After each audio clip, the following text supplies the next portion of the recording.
identify maybe one or two smaller things you want to do as a group in the community to start getting your name out there. You'll get your JA t-shirts or service attire, as we call it, and you might do various things. You might decide you want to do something like with Bayfest or something like that, where you're going to do face painting, or whatever you might decide to do. So you're still serving some, but it's not as involved as it will be once you become an active chapter. So once you become an active chapter, these are the membership requirements. If we just go on down a little bit, let me get over here where I can do that. You'll see that you have to have, so we talked about the 36 total hours a year, 24 service, which we talked about.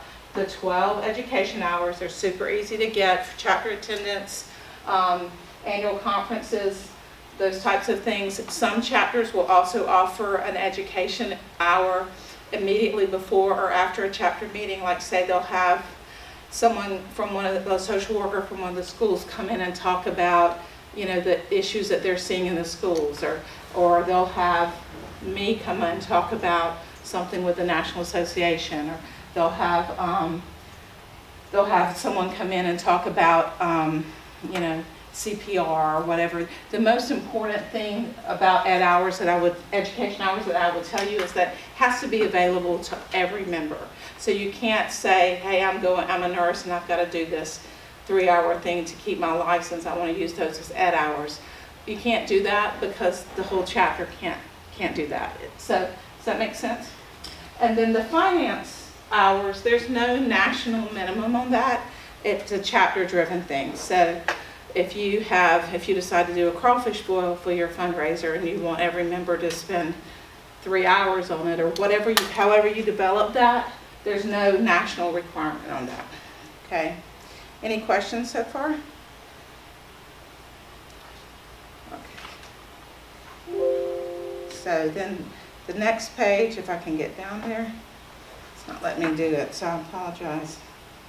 I don't know why it's not letting me do it. Let me just check the back of your page and I'll take that. So then on the back of your page, or maybe it's the front of your page, it kind of tells you what the timelines are for the two meetings. The first, the membership meetings that we went over, the membership development, and then the chapter administration and public relations. Now the person that developed this, you see that they've got a 12-month window for you to become an active chapter. Some chapters are able to achieve that in less time, and then some chapters actually it takes them to 12 months. So it's not locked in stone, but all these things have to be done before you can become an active chapter. So that's just the thing to make you aware of that. We find most chapters are enjoying that window of time because it gives them an opportunity to get their structure together. They're still serving children, and it's needed so that they feel comfortable with what they're doing. What questions do you have for me or Jean? Don't step on your glasses. Yeah. Thank you. I had just a basic question. I've always wondered, and I've just never asked. What is the difference between being JA and being Ladies Auxiliary? You mean junior league? I mean junior league. Okay. Yes. So I hear them interchanged sometimes. Yeah, a lot of people can get those confused. Junior league tends to be organized in larger areas. So you'll have like Junior League of New Orleans or Junior League of Atlanta.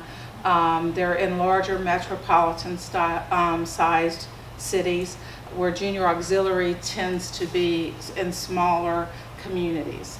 The other thing is junior league tends to, because they are in those larger areas, they're tending to function, partner and deliver projects at like real, like they may partner, say Junior League of Jackson may partner with Baptist Hospital there, and they're going to do something with the children's wing. So they tend to do bigger type of projects in large communities.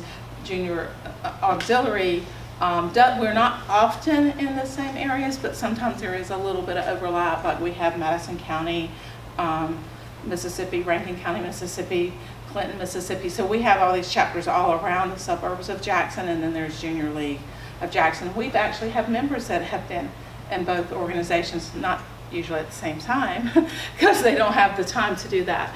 But they're just really they're both focused on children. It's just different, if that makes sense. It's the, Yeah, the just size a of the area. I think what they do too is they do tend to, as Leslie said, concentrate on fundraising for one big, large project, like, Children's Museum, or Right. she said a wing in a hospital, or a big playground in the community, all of which serves a great purpose, but they Right. don't tend to do smaller individual projects, which is what we do. And we do Junior Auxiliary is pretty much almost exclusively in smaller communities, much smaller Right, communities. exactly. It's a different way of service is all. And sometimes our chapters are also doing some, not like the huge wing of the hospital, but we've had chapters that have built a special needs playground, or they've painted the waiting room in the children's hospital, or they've done some things like that,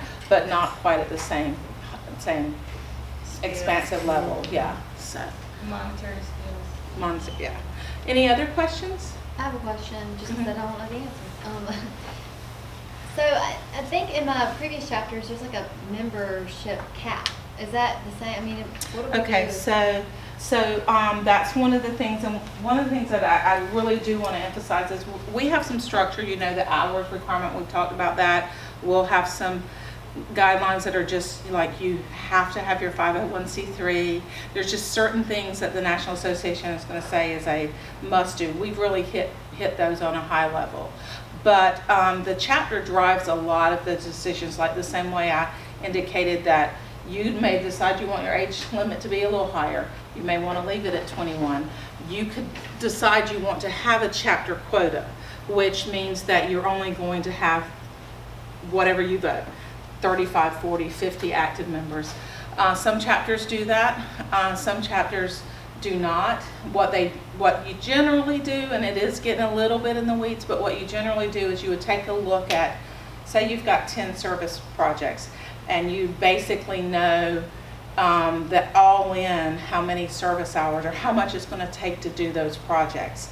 So you want to have enough members to be able to deliver your service projects, so that your members don't get burned out because they're all doing everything because they're too small. Or you need to evaluate those service projects and see which ones you might can, hand off to another organization or fold because it's no longer needed. So you need to have that right mix of number of members to service projects. And so some chapters feel real strongly about that cap, and other chapters don't have it because they want the latitude to be able to have a provisional class that meets their needs in their community. So, yes. When you sign up, is there a 5 years of service, you're dedicated to 5 years, you're dedicated to X amount of years? Yes. So typically, as an active, when you sign up for Junior Auxiliary, it's an excellent question. You're a provisional member and you go through training. That training typically, like most of the chapters will bring in their provisional members, say August. So the year starts in May.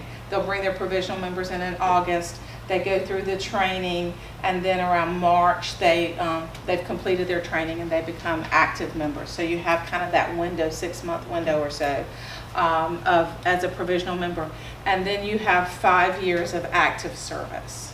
And so, so for most people, if you're just all in, it's a 6-year commitment, honestly. And I'm not saying that it's not, because you start at the halfway or in the beginning of the chapter's service year and you go through. For someone like me, it's a lifetime commitment because I'm just all in. I believe Junior Auxiliary and what we do, and so I'm not necessarily spending all the time in the chapter, doing the chapter projects, but I would say almost every one of us that serve on the national level, we're still going back and helping our chapters with projects. We're still going to their fundraisers.